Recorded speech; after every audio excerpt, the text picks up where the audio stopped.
Most people think the hard part of travel is choosing the right destination. But here is the truth that experienced travelers know and wish someone had told them sooner. The airport is where trips actually begin to fall apart. Not at the hotel, not on the tour, at the airport, before you have even left the ground. If you have ever arrived at your gate completely exhausted before your flight even boarded, or missed a connection because you did not understand how big the connecting airport actually was, or spent 40 minutes at baggage claim wondering if your suitcase was on a different continent, you already know what this video is about. These are not rookie mistakes. They are mistakes that happen to experienced, intelligent travelers every single day, because airports have changed significantly in the last decade, and the travel advice most people rely on has not kept up. What you are about to discover covers 10 of the most damaging airport mistakes that travelers over 60 make, why each one causes real problems, and most importantly, what the smarter alternative looks like in each case. By the time you finish watching, you will have a completely different approach to airports, one that protects your energy, your comfort, your time, and your money. Every one of these mistakes is avoidable, and every single one has a better option waiting on the other side of it. The first mistake is underestimating how physically demanding airports have become. Modern airports are enormous. Dallas-Fort Worth covers nearly 18 square miles. Heathrow's Terminal 5 alone requires a train between sections. Orlando's airport requires trams between terminals. The assumption that you will just walk wherever you need to go is one of the most common ways travelers drain their energy before a flight even takes off. Studies have shown that travelers at large hub airports walk an average of 1 to 2 miles during a typical connection. That is before you factor in security lines, gate changes, and baggage claim. If you are already managing a knee issue, a hip replacement, or simply want to arrive feeling like a person rather than a participant in a relay race, you need to plan for this. Request a wheelchair or mobility cart at the time of booking, not when you arrive at the airport. Airlines are required to provide these services, and they are not just for people with severe mobility limitations. They are for anyone who wants to travel smarter. Using airport assistance is not admitting weakness. It is making an intelligent decision about where you spend your physical energy on travel day. The second mistake is booking a connection that looks fine on paper, but is actually impossible to make comfortably.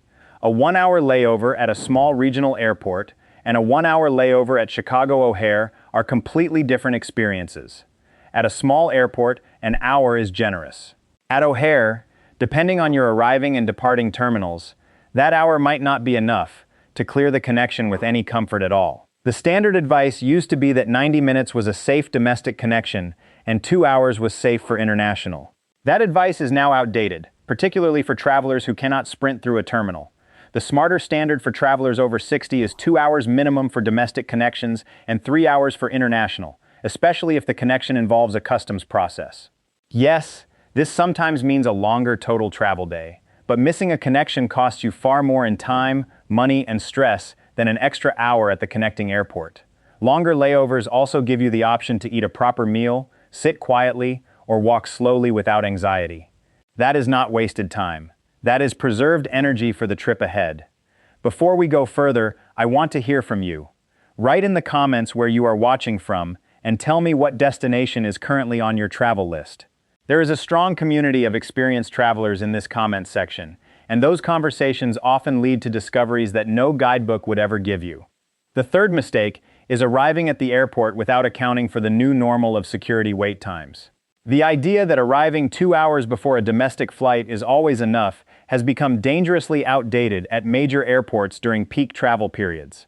At airports like Los Angeles, Miami, Atlanta, and London Heathrow, security wait times during summer months, holiday weekends, and school breaks can exceed 90 minutes on their own. If you are not enrolled in a trusted traveler program like TSA PreCheck in the United States or Global Entry if you travel internationally, this is one of the highest value investments you can make as a traveler. TSA PreCheck costs $85 and lasts 5 years. It means a dedicated, faster security lane where you do not remove your shoes, your laptop, or your liquids.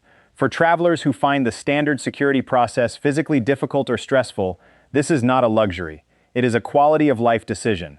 Global Entry, which includes TSA PreCheck, costs $100 and also speeds up your re-entry into the United States after international travel. Many premium travel credit cards reimburse these fees entirely. If you are not using one of these programs, start the application this week. The fourth mistake is packing a carry-on bag that is technically within size limits, but is genuinely too heavy to lift into an overhead bin comfortably. Airlines have become increasingly strict about carry-on enforcement, and overhead bin space has become a legitimate competition at boarding. Many travelers over 60 shift to a strategy of checking their main bag and carrying only a small personal item, and this is often the right call. It removes the overhead bin problem entirely, reduces physical strain at the airport, and means you board without anxiety about space. The trade-off is baggage claim time at your destination. If you are connecting or have a time-sensitive arrival, factor this in. But for straightforward point-to-point flights, checking your bag and walking with a light personal item is simply a more comfortable way to travel. The alternative, and it works very well, is a high-quality four-wheel spinner bag that stays within carry-on dimensions but is packed efficiently enough that a flight attendant can assist with it if needed, without it being a major event. The key word is efficiently. If you are forcing the zipper closed, the bag is too heavy for the overhead bin regardless of its dimensions. The fifth mistake is eating airport food out of habit or convenience, without considering what it actually does to you on a long flight. Airport terminal food is almost universally high in sodium, low in nutritional value, and aggressively overpriced. A meal heavy in salt and processed ingredients before a long-haul flight means more swelling, worse sleep, and a difficult arrival. Travelers who make a habit of packing their own food, fresh fruit, a quality sandwich, nuts, and plenty of water consistently report feeling meaningfully better on arrival. Hydration is particularly important. The cabin air on most commercial aircraft has humidity levels between 10 and 20%, far drier than a desert. Drinking water consistently throughout a flight is one of the most effective things you can do for your body, and it costs nothing beyond the price of a refillable water bottle filled after you clear security. The sixth mistake is choosing flights purely based on price, without considering the physical toll of the departure time. A 5:30 in the morning departure might save you $80, but that means waking up at 3 in the morning, arriving at the airport exhausted, boarding a flight already depleted, and landing at your destination having already spent a full night of energy before the trip has technically started. For travelers over 60, the real cost of a cheap early morning flight is often the first full day of the trip. You arrive tired, you rest instead of explore, and you spend the first day recovering from the airport rather than enjoying the destination. A mid-morning departure that arrives in the early evening often costs more, but it gives you a night of sleep, a relaxed airport experience, and an arrival that allows you to begin your trip the following morning with genuine energy. When you are budgeting for a trip, include sleep and recovery as line items. They are not abstract. They have a direct effect on how much you enjoy what you paid for. Write yes in the comments if you have ever made one of these airport mistakes, because you are absolutely not alone, and knowing how common these experiences are is part of understanding that the problem is the system, not the traveler. The seventh mistake is not knowing where your gate is before you leave home. This sounds small, but it is not. Many airports have multiple terminals connected by shuttle trains, buses, or long outdoor walkways. At airports like Atlanta, Charles de Gaulle, or Amsterdam Schiphol, the difference between a gate at one end of a terminal and a gate at the other can mean a 20-minute walk with luggage. Most airlines allow you to check in online within 24 hours of departure, and that check-in often assigns your gate, or at minimum, your terminal. Knowing this information before you arrive means you can request appropriate assistance, plan where to park, choose the right entrance, and avoid the confusion of navigating a major airport while trying to read signs and pull luggage at the same time. Gate changes happen, so staying updated through the airline's app is equally important. Set notifications. Check your flight status before you leave for the airport. This simple habit prevents an enormous amount of unnecessary stress. The eighth mistake is not having a clear plan for the time between arriving at your destination airport and reaching your accommodation. The arrival experience is one of the most overlooked parts of travel planning. You have just flown for several hours, possibly overnight. You have cleared customs. You have collected your bags. You are tired. And now you are standing in an unfamiliar arrivals hall, trying to figure out ground transportation. This moment can be chaotic and expensive if you have not planned for it. Pre-booking a private transfer is often worth the additional cost compared to navigating public transit with luggage when you are exhausted and potentially in a country where you do not speak the language. Services like Get Your Guide, Viator, and many hotel concierge desks offer reliable airport transfer options. For international arrivals especially, knowing that someone is waiting for you with your name on a sign is worth considerably more than whatever you save by working it out on arrival. The ninth mistake is underestimating the importance of lounge access on long travel days. Airport lounges are no longer exclusive to first-class passengers. Cards like the Chase Sapphire Reserve, the American Express Platinum, or the Capital One Venture X provide access to networks of lounges worldwide, including Priority Pass, which covers over 1,300 lounges globally. A lounge offers quiet seating, free food and beverages, clean restrooms, Wi-Fi, and in many cases, shower facilities after overnight flights.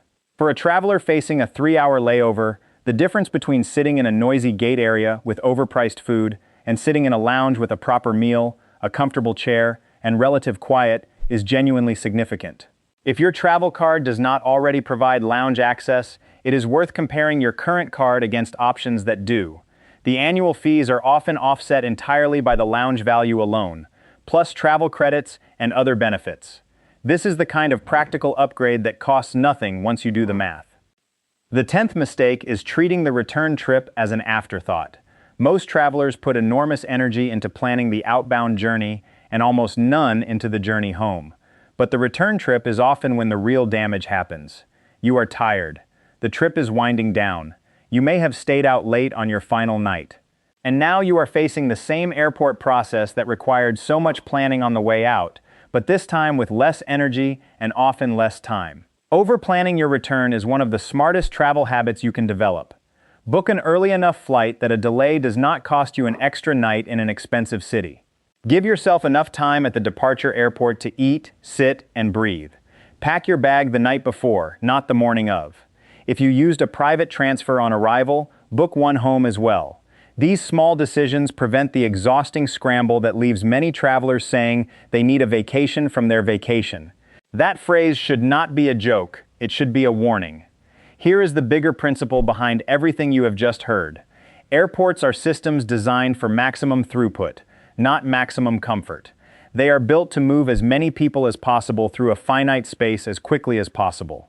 That system does not naturally accommodate travelers who want to move thoughtfully, eat well, rest between flights, or arrive feeling like human beings. The responsibility for a comfortable airport experience has shifted almost entirely to the individual traveler. The system will not protect your energy. Only your planning will. Every single one of the 10 mistakes in this video has the same root cause. It is the assumption that airports are neutral spaces where nothing important happens. But the airport is where your trip begins and ends.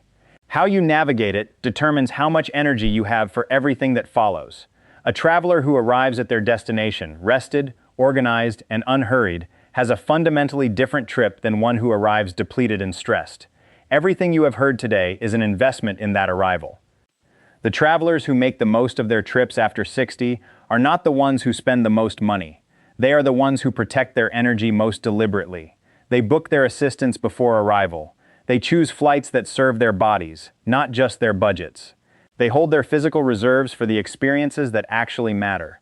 They know that the airport is part of the journey, and they plan for it accordingly.